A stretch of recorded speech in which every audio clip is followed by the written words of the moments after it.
Well, my session was titled What's Hot at ICANN, and reality what we were talking about, what I was hoping to communicate was some of the key takeaways about how ICANN is structured. What we're trying to do is communicate how the organizational changes with our new CEO are impacting a variety of aspects of the ICANN community, which includes greater internationalization, greater involvement in our multi-stakeholder process by people all over the world.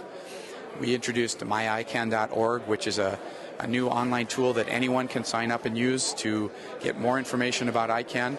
And I think in general we talked about the ICANN's relationship with registrars and to some extent with resellers. And I think it was a great session from the standpoint of being able to reach out for one of the first times that we've done this in India. So I hope that helps.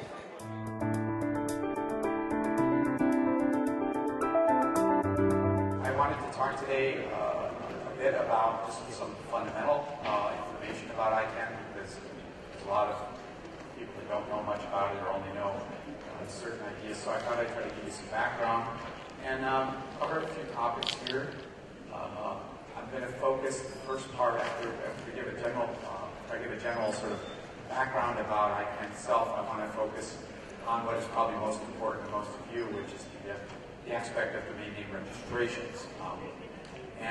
So we'll talk a little bit about how ICANN is involved in that, what the contracts are to govern that.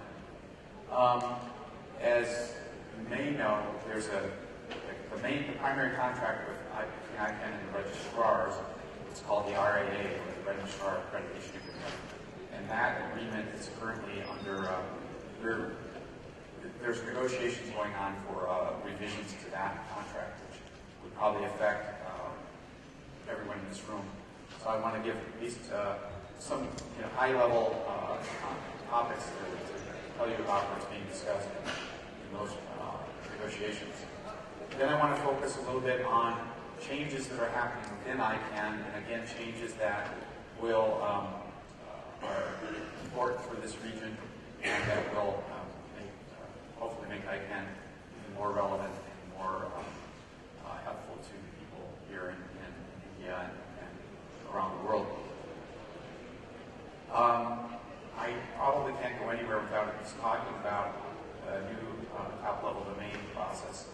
I will caution you, though, that I'm not a subject matter expert in that area, and ICANN sort of limits who can talk about the applications and so forth in what public settings. So my information will be fairly high-level again, and not I won't be able to answer a lot of specific questions. But and then let's turn it off.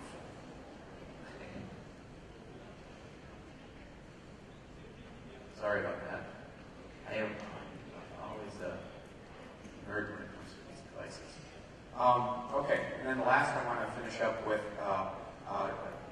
telling you about a brand new tool that is available to all of you that will help hopefully your ability to know more about ICANN and to get involved with it if you wish. And as part of that, I will show you a brief video that will give some background information. So first, let me just talk about ICANN.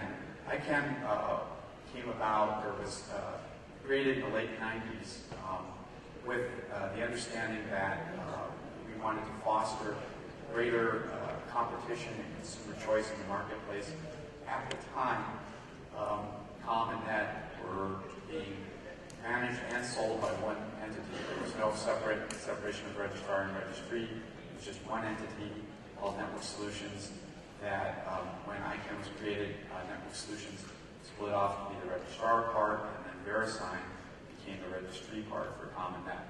And as part of that whole process, ICANN came into being to foster a secure and stable internet, and probably more importantly to people here, to enhance consumer options and consumer choice as well as competition. So as a result, we went from one /registrar/registry to now we have over 1,000 registrars and 20-some registries, and that number is about to change dramatically. So I think we've made a lot of progress progress in that consumer choice and things and competition. But so just by way of background, that's fundamentally why ICANN came to be and why we are involved in the name registration aspect of the industry. And I'll talk a little later about our structure, the multi-stakeholder model that function, and that will hopefully give you a little more insight into how we function and so forth. So this is just basically a conceptual model of how ICANN functions with regard to registrars and registries. The relationship between all of these entities is based on contract. It's not based on regulations. It's not, ICANN is not a regulatory authority. We don't have the ability to just dream up new things that people have to do. It all has to be in a contract, and it has to be developed and adopted by the community. So we have a number of contracts. We have the contract at the top, which is between ICANN and the registry. So if we say the registry is PIR for .org or Affiliates or Verisign, ICANN has a contract with each one of them to run their respective top-level domains. And then on the bottom, we have a contract with each registrar to, in order for them to have the opportunity to market GTLD domain names, they have to be accredited by ICANN, and we have to approve them and enter into a contract with them. Then, between the registrars and the registries, they have to make contracts. So, the registrar may decide all they want to offer is .org. They don't want to offer anything else, so they just need one contract with PIR. But if they want to offer .org, .biz, .com, .net, you're going to have contracts with PIR for .org, Newstar for .biz, Verisign for .com and .net. So each of those contracts is individual to the registrar. And then finally, the registrar also has a requirement to have a registration agreement with all of their registrars. And in the RAA agreement with registrars, there is a section that says you must include the following things in your registration agreements with your registrants. And there's also now some things that say between the registrar and the registrant, most of the people in this room probably fall, and that is the reseller. So the reseller is in that little niche between those two there, and now we also tell registrars that if you're going to enter into business with resellers, there are certain terms you must have in that contract as well. So again, ICANN does not have a contract with resellers. It's not a contract with registrants. But through our contract with the registrar, we instruct that certain things need to be part of those relationships.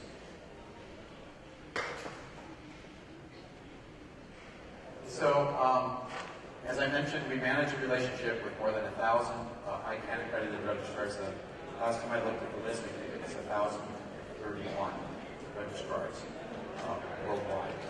And we, as part of that relationship, we conduct training on contracts and policies through different outreach mechanisms. ICANN also conducts audits and enforces different contractual provisions with the registrars. So I know I heard some people say that the ICANN is sometimes referred to as ICANN you can't, and I hope that is the general perception, because it's not our intention to tell people what they can't do. It's our intention to create and foster positive business relations, but in so doing, we need to insist that everybody play by the same rules. Otherwise, we get some people with an unfair advantage over others. So when it comes to you can't, it's really just a matter of there's a better way for you to do it. And we make an effort in our relationship with registrars to build and maintain strategic relationships, so that we're not just interacting with the registrar, but hopefully we're interacting with their resellers, and we're hopefully when ICANN may need some support or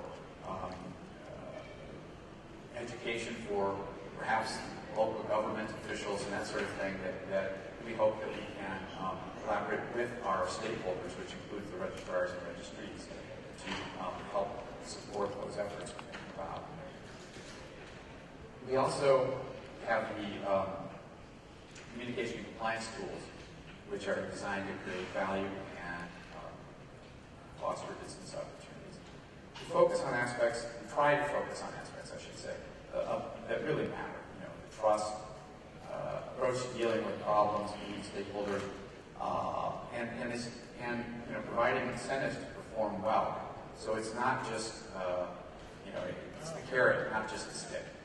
So we do try to provide incentives for positive action, and we do have as one of our underlying principles is a need to also protect the registrants.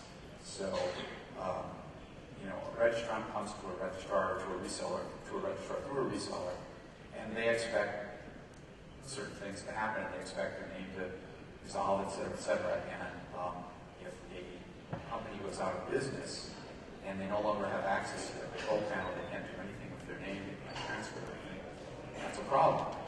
So one of ICANN's missions is to make sure that those kind of problems are minimized, and when they do occur, we have the solution to it. And as I mentioned before, compliance and competitive marketplace, we try to level the competitive marketplace by making sure that everybody has to play by the same rules. So I'm just going through these topics somewhat rapidly because I also want to have some time for some questions. So I'm just kind of hitting on these high-level points. I mentioned before that the negotiations are taking place between the registrars and ICANN to develop a new contract. And as I mentioned before, since our entire relationship is governed by the contract, the primary times that we can make changes to those relationships, we can make, introduce different kinds of requirements or reduce certain requirements that were just onerous but didn't really achieve anything, is when we negotiated the contract. So right now we're in that process where it's been a couple of years in progress, but one of the key areas that we have been responsive to is that law enforcement from all over the world was really kind of banging on ICANN's door and saying, crime on the internet is growing immensely. ICANN, you need to do something about it. You need to get your registrars to change their practices to minimize the possibility for crime on the internet. And, there's a lot of times that registrars get a bad rap, or resellers get a bad rap because of something that customers do. I kind of think that it is if a car dealership sells a car to someone who then uses it to rob a bank, is the car dealership responsible for the fact that that person robbed the bank? Well, no. And you don't hold the car dealership responsible, but sometimes I think resellers and registrars are held responsible for the actions of their registrants. And what we need to do is we need to make it clear that registrars and resellers aren't deliberately marketing people that are going to go do some illegal things. That if that happens, it's not because of a deliberate effort on their part to appeal to a specific marketplace. So those are the kinds of ways that we need to address some of that. But the law enforcement wants us to build certain things in that have to do with who is records, getting greater accuracy, who is records, doing some form of validation of registrants when they come to register a domain name, and a number of other things that have to do with retention of data and so forth. Part of what we're adding to the contract is a streamlined process. From a contractual standpoint, we're adding TLDs, especially as we enter into this whole realm of new TLDs coming about. We need to have an easier, faster, more streamlined way for for our stakeholders to be able to connect with one another and go about doing business. The other area that I mentioned that we're looking at with the negotiations is the data retention timelines.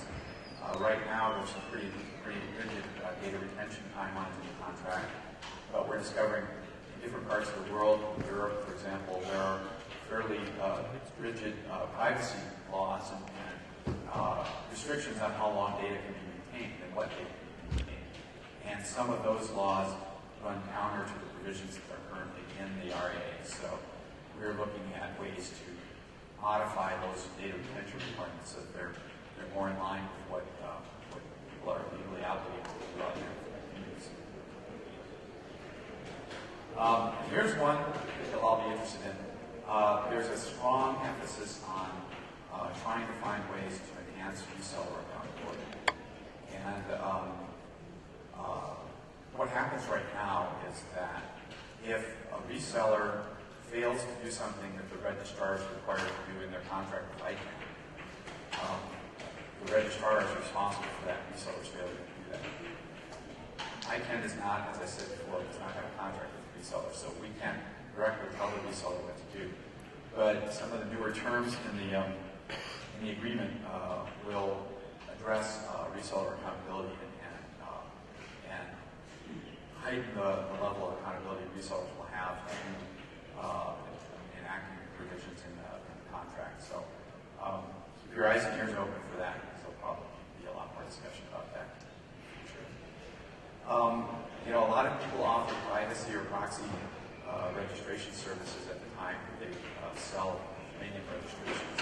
I don't know how big that is in India, but certainly in some places around the world, people don't really want their personal information listed on who is with it, so they will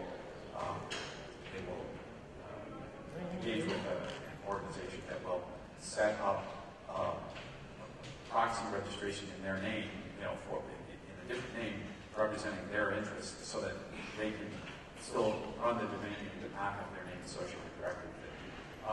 So there's an effort now to undertake an accreditation process where ICANN would actually, companies that wanted to offer that service would have to come to ICANN. They'd have to answer a bunch of questions and agree with certain terms, enter into a contract, and then ICANN would give them the accreditation to provide that service. And only those companies that were approved in that way could register as a business. So that's coming. I don't know how fast that will happen, because that's going to involve a fair amount of policy development. So that is maybe in the negotiated contract. It probably won't come into reality for a while. And data validation is one of the hot topics. This is kind of also coming from law enforcement. Ideally, they want every registrar to validate the person behind every registration before it's activated. Now, the reason they want to do this, they say, is because many of the illegal activities that are undertaken with domain names happen within the first few days of registration, and then they abandon the name. So if you don't verify before you register, all the harm is going to be done before you have a chance to. But the registrars also argue that having to do that would totally alter business practices for registered domain names and really slow down the process. If I go and say I want to register abc.com, and then you say, oh, well, first we have to check your background, and by the time we do, somebody else has registered abc.com. So, we're trying to find some common ground that people can agree on for that process, but that's a big one for law enforcement. So that's a quick overview of the changes coming down or that are being negotiated with the RA. Now I'd like to talk a little more about the changes within ICANN and within ICANN's relationship to the community. As you may know, we just recently have gotten a new CEO, Fadi Shahade, and interestingly enough, he is an Egyptian. He's Egyptian, born in the Middle East, Lebanon. So he brings with him a very different background than sort of the North American or we have an Australian CEO, but different perspective. And he's a really charismatic and interesting leader that we're all excited to be working with him and some of the changes that he is putting into place. One of his big emphasis is on internationalization. So he's stressing that ICANN needs to be far more internationalized than it has been until now. We're often perceived in many parts of the world as too U.S.-centric, and that too many of our decisions are made there, our offices are there, and so forth. So while we do have offices in Brussels, and we have regional vice presidents around the world, we still are seen, I think, by many as being pretty close to the United States. So there's a deliberate effort to make, to alter that, not just the perception, but the reality. And as you've been hearing over the last 2 days, in any number of different sessions, the growth potential that is happening in this part of the world, and it will be happening over the next few years, is just phenomenal. It's expected that there will be 5 billion new internet users over the next 20 years, mostly of India, China, and other parts of Asia. So, with that in mind, we have to expand how we do business, how we make sure that we fully integrate the interests and the needs and the expansion that will happen in these regions. And we can't do it by just sitting in the United States and pretending we understand the needs of India or the needs of China. So we definitely need to be doing more of this. And now we have a CEO that's really focusing on that. And he's not just paying lip service with it. On his first day on the job, he announced the hiring of 2 new vice presidents to head up our global and stakeholder engagement process. And both of them are non-Americans, and they're not based in the United States, they're based in Europe. So one is Egyptian, one is British. And Tarek Kamel, the Egyptian, is in charge of government engagement. So he's going to oversee ICANN's relationship with different governments around the world and making sure that we've got greater engagement with them so that we have governments have less reason to be critical of ICANN and to say that ICANN shouldn't be doing the role it's doing. And at the same time that we listen to their concerns and their interests. And Sally Costington is the other VP, and she's in charge of community engagement and communications. And so there's going to be greater emphasis on getting people from all different communities involved and aware of ICANN and active in our ICANN processes.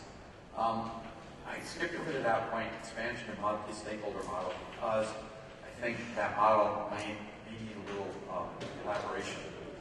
ICANN is, I don't know how many of you are aware of how we're structured, but basically we're a bottom-up organization in that the way policies get created at ICANN is to start with different groups, like there's a registrar stakeholder group, there's a registry stakeholder group, there's an intellectual property constituency, a business constituency, there's interest in the government advisory council, and then at large, which represents general users of the internet. So there's a wide range of different interests who all are being heard and all have a role to play within the ICANN world, the ICANN policy development. Those people make proposals, they participate in working groups, task forces, and together they create and craft consensus thoughts about policies that then go up through a council that again has representatives from all of these different groups on it. And they vote to, they struggle to find consensus on some very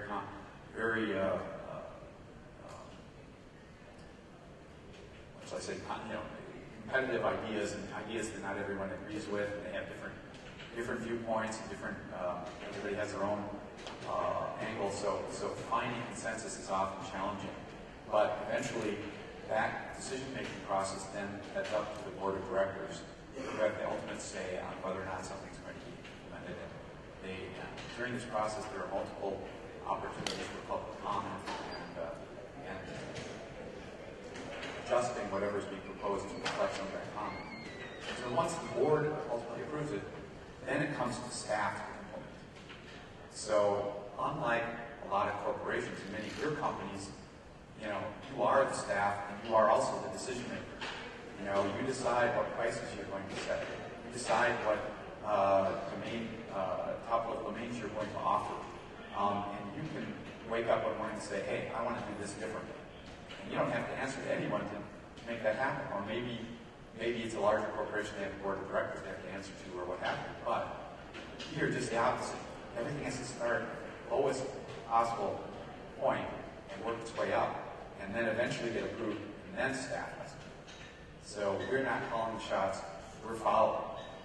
And so that's what the multi-stakeholder model structure at ICANN is like. In other words, many people have to say in everything that we do. And I've been told that ICANN is seen in many parts of the world as the best version of this type of model that exists out there. And we've got a track record that's been relatively successful.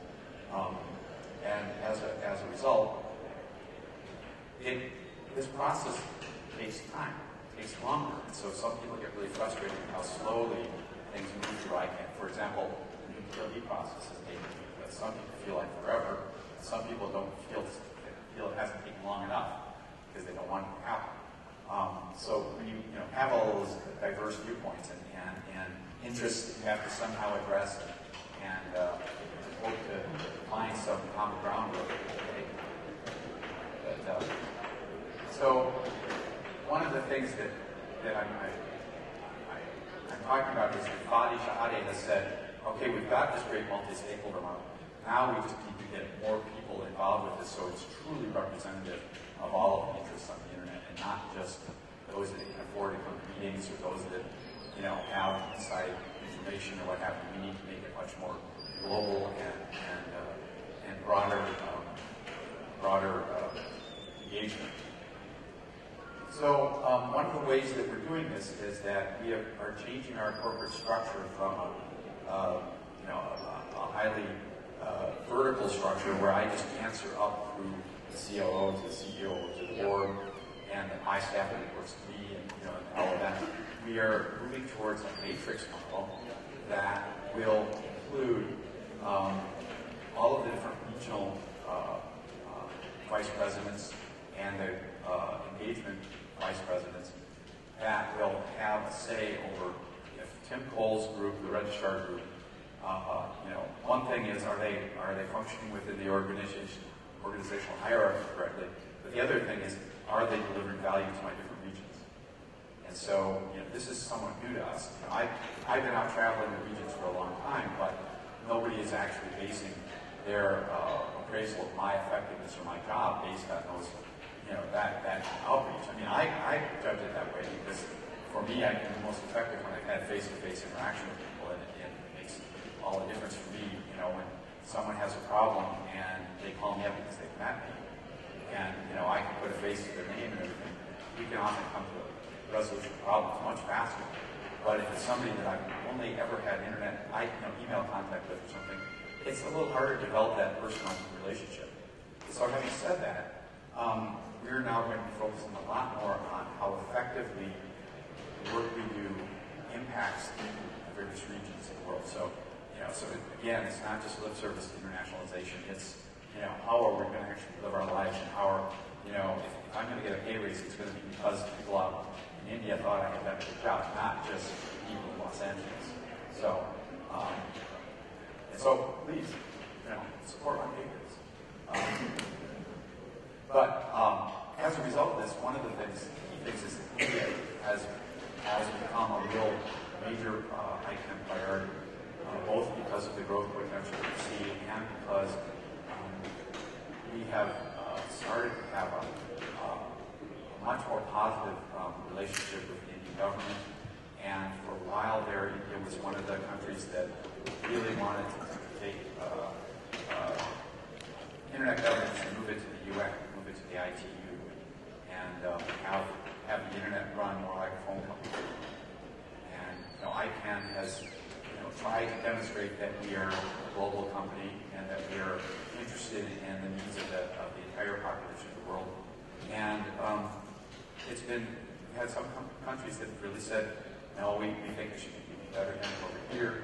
And there are some countries that really want to manage what information gets to their people and so on and so forth, so they would much rather have greater government control over the internet than they have today. So what has happened recently is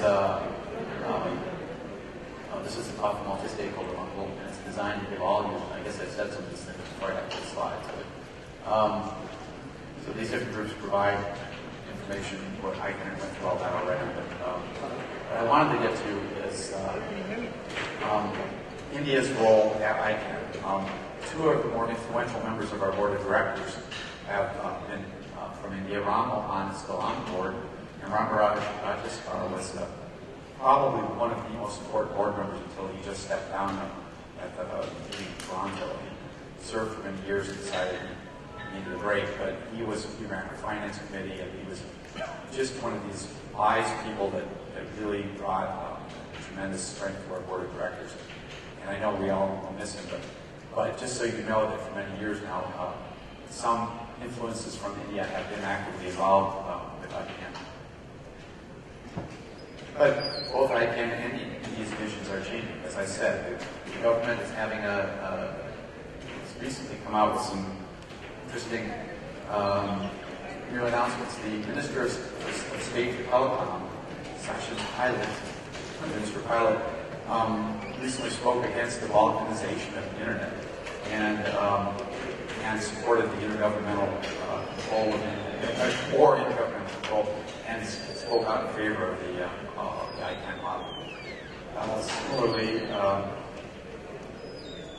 Minister Sibal from the Telecom Ministry has also spoken out in favor of the ICANN model. So this is, I think what is happening is some of these leaders in India are seeing and hearing from people in their country that they don't want, the ICANN model thrown out and replaced with something from the United Nations. But they've also had a chance to meet Fadi Shahade, who is, giving them reassurances that we're going to be a much stronger cooperative player with the Indian government and the Indian people in our going forward, much more so than we have in the past. So I just kind of wanted to stress that it's coincidental that I'm here at this time when a lot of those developments are happening, but because I was planning to be here for quite some time already, but then these new announcements came out and said, give me some things to put in my slides that I could talk about up here. But so it's pretty exciting. That's the gist of the organizational changes. I promised you that there would be some information on new TLDs. And so let me just give you some data here first. We've received a total of almost 1,930 applications for app-level domains. Of those, 66 are geographic names. So I don't know if there was an application for .Mumbai, but there was for .Paris and .Berlin and some of these geographic type listings. And then there were also 116 international domain names applied for. So these are domain names, top-level domain names that are non-ASCII characters. So I know in terms of country codes, I believe there are already 7 scripts that have been approved for India, and I think there are 9 more that are in the application process. So, so there's definitely interest in IDNs here, and I suspect we'll be seeing more of those going into the group sometime next year. The applications came from a total of 60 different countries and territories, and the numbers are kind of sort of comparable to where our registrars are today. The largest number came from North America, the next largest came from Europe, and then Asia, Pacific, and Latin America, and Africa. But at least we're seeing activity in different regions, even if the numbers are still a little lopsided. I think that's going to change ultimately, but for now, that's still where the applications are coming from.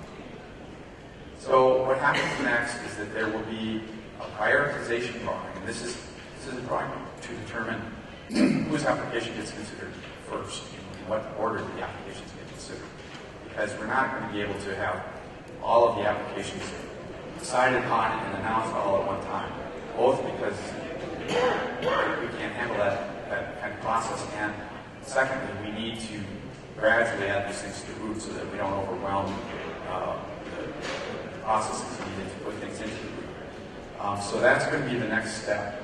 But within that prioritization, IDNs have a higher priority, so they will be the first ones to get selected before the remaining ones. So, and that again is partly due to an unmet need out there, as well as further indication of our interest in internationalizing things and recognizing that there has been a long history of ASCII characters, and now it's time to get some of these other scripts acknowledged on the web.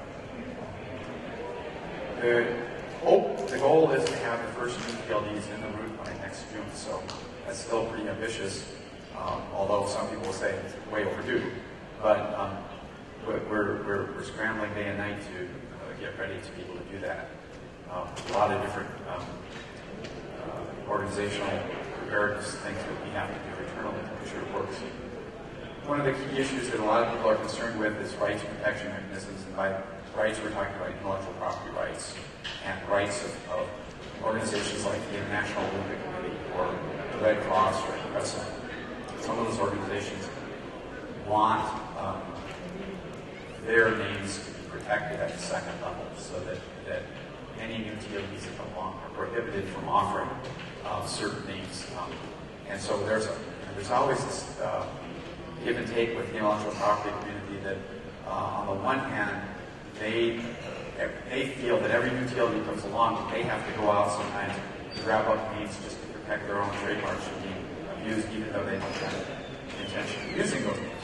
But ironically, a lot of those people were some of the same people that applied to TLDs. So it kind of goes both ways. So that's a big issue.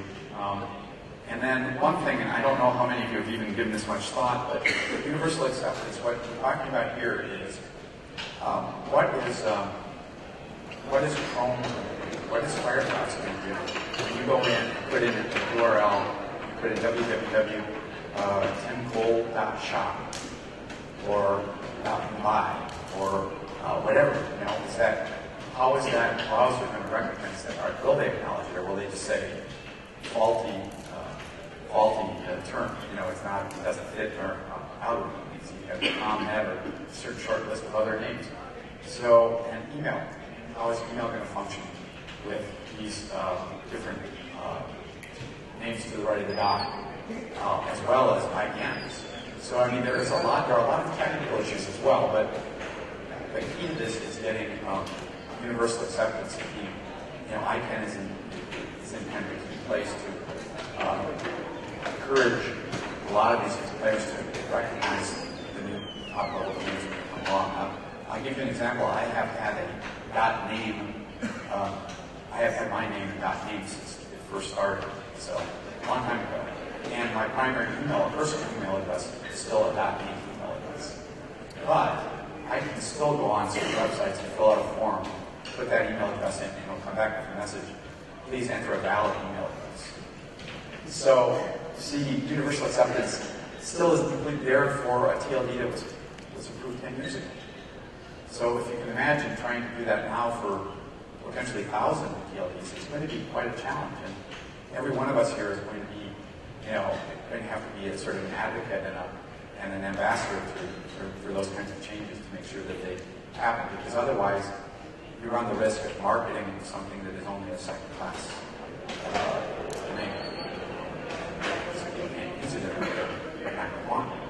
And so I think that's going to be a very important part of this. Is actively developing. Now, the last thing that I want to talk about, and I'm going to show you a video shortly. The last thing I want to talk about is how you can get more information geared towards your interests about ICANN, and how we are developing a beta version of this My ICANN that I'm going to show you in a moment,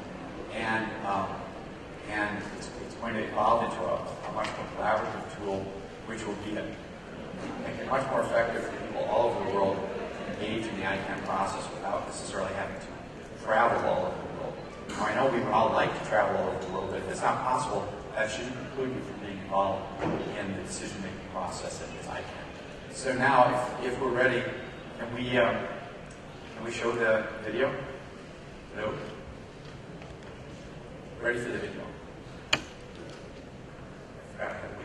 Hello, I'm Fadi with ICANN, and welcome to myicann.org. Myicann.org is going to be a work environment that will make it easier to participate in meetings, to find the information you need, to track the topics you're interested in, and to collaborate with fellow ICANN participants. In this first version, we have created a mechanism for you to pull from hundreds of different sources all the information you need, organized in a topical, clear to understand way. You will see very quickly that myicann provides you with a complete view of the very latest publications from across our universe. It will also here, on the right-hand side, shows you the listing of today's and this week's important events. The main areas of myicann are available to you on the top of the homepage in this navigation tab. Now, one of these buttons, the All Topics button, is an important first place for you to go and visit. When you press the All Topics button, you will see on the left-hand side a listing of all the key topics that members of the ICANN community care about. If you select any one particular topic, like the GTLDs, and you click on it, the system will automatically list on the right-hand side all the relevant articles related to this one topic. And the system is smart enough to also link you to any other articles in the universe of ICANN that may be contextually relevant to the article you just selected. Also, if you wish, you can click on the article's title and it will automatically bring up the source of that article. It's important to know that this section, the more like this section, actually learns your behavior and your interests as you go. Now, if you select the calendar tab, then myicann will immediately show you a list of all the calendars available for ICANN participants. For example, if you are interested in GAC, Government Advisory Committee calendar, and you press on GAC, then it automatically changes the calendar to show that. Once you see a calendar of events, by pressing on this button, myicann will automatically synchronize all the events in that particular calendar with my personal calendar. Now, creating an account at myicann is important, and we've made it very easy. To get an account, press on the My Account tab at the top of the screen, and there you can see the tab that says Create a New Account. Very easy. You put your first name, last name, and I'll pick my time zone. Mine is Los Angeles. Then I'll pick a username, and I'll put my email address. And the system will automatically now send me an email to create my new account. And the system presents me, the first time I log in, with this very important screen that allows me to personalize myicann to fit my needs. One of the coolest things about myicann that I love and I use is the ability to ask myicann to send me email briefings on the subjects that are important to me. Let's say I'd like to read everything on our website that is in Arabic, and I'd like to get everything on the GNSO, and anything that discusses the world. And as you can see here on the right-hand side, the email briefing content is defined, and all I have to do is save, and at the times and days that I determine, the content will be put into my own newsletter designed for me and sent to my email. In the All Topics section, registered users can press this RSS feed icon in the right-hand corner for any topic of interest, and myicann will automatically feed any new articles about this topic into your RSS manager. myicann is really yours. It's your environment to discover. So go log in today, create an account, and participate in this new platform that we designed for you. Also, we have a place for you to give us your ideas. Right, we have many of our own to improve myicann and to evolve it and to a greater and deeper platform, you can go to the bottom of the screen, press on Contact Us, and give us your best ideas. We'll take them to heart, and we'll put them as much as we can into our roadmap. Thanks for spending time with us today.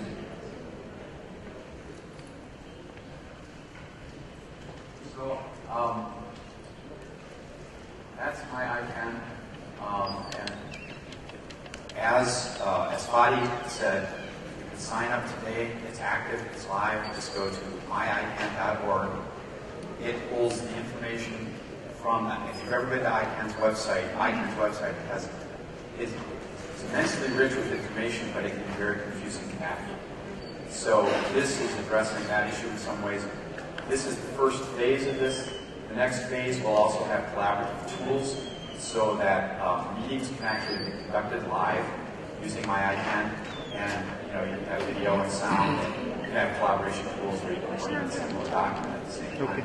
So it's got tremendous potential, and it's definitely designed to make getting involved with ICANN much easier anywhere in the world to the extent we can do that. It's also, as Fadi said, we're open to your recommendations, your ideas, your thoughts of what else should be in there. So I really encourage you to go sign up, create an account. You may or may not want to choose to get newsletters sent to you, but you may find it just a neat, interesting way. There's one of the topics is registrars and registries. You could click on that if you just want to know things that are happening in that world. One of the topics is new GLDs. If you're really interested in that, you might want to click on that and just see what all is going on there. I just wanted to encourage you to get involved with that and check it out. When I come back to Los Angeles and they can tell me, hey, there's a big upswing in registrations from India, and I'll know I've been successful. So do me a favor and check it out.